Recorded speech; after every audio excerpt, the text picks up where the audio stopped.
Sir అందరికీ నమస్కారం. మాది అల్లూరు సీతారామరాజు జిల్లా కుడిన్సార పంచాయతీ నిమ్మపాడు గ్రామం. మొన్న వచ్చిన తుఫాను వల్ల చాలా నష్టపోయిన ఇల్లులు ఉన్నాయి. అందులో ఈ రెండు చాలా అసలు ఎలా అంటే చాలా బురదగా ఉంది. ఒకసారి మీరే చూడండి. ఇలాంటి వాళ్ళు మనం ఆదుకోవాలి. మన గిరిజన ప్రాంతాన్ని ఎవరు అసలు గుర్తించరు. సార్ ఒకసారి చూడండి ఎలా గుట్టలు వచ్చేస్తున్నాయో. ఒక్కసారి ఇది మన ఎమ్మెల్యే గారి దాకా వెళ్ళాలని నేను కోరుకుంటున్నాను. చూడండి సార్, అసలు కూర్చోడానికి కూడా ప్లేస్ లేనట్టుంది. వీళ్ళిద్దరు భార్య భర్తలు ఎంతో కష్టపడి చేసుకుంటున్నారు.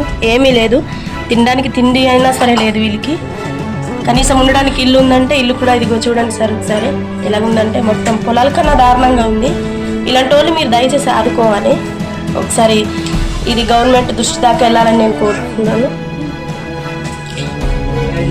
ఒక్కసారి నిమ్మపాడు గ్రామస్తులు వంతల కామేసి ఇల్లు చూడండి సార్. ఒకసారి చూడండి, మనం కాలు పెట్టిన లోపలికి వెళ్ళిపోతుంది. ఇలాంటి స్థితిలో ఉన్నారు. దయచేసి ఇలాంటి వాళ్ళని మీరు ఆదుకోవాలి. చూడండి సార్, అక్కడ అసలు ఏమీ లేదు. కనీసం వండుకున్నా కూర్చొని తినే స్థితి లేదు. ఇలాంటి వాళ్ళు మీరు ఆదుకోవాలండి. దయచేసి ఎవరైనా ఈ వీడియోని గవర్నమెంట్ దాకా వెళ్ళేలా షేర్ చేయండి. ఇదిగో వంట పాక చిన్న చేసుకున్నారు. చాలా ఇబ్బంది, ఎలాంటి ఇబ్బంది అంటే చాలా ఇబ్బందిగా ఉంది ఇది. ఒకసారి చూడండి, పదే పదే చూపిస్తున్నాను అనుకోకండి. సరే, మనం ఇలాంటి వాళ్ళని గుర్తించాలి. ఇది ఎవరిల్లు అమ్మా? ఎవరిల్లు? ఏమైంది? ఎవరైనా వచ్చి ఆదుకున్నారా? మరి ఎందుకు బయట కూర్చున్నా? వేరే దగ్గరికి వెళ్ళిపోవచ్చు కదా. మరి నీకంటూ ఇల్లు లేదా?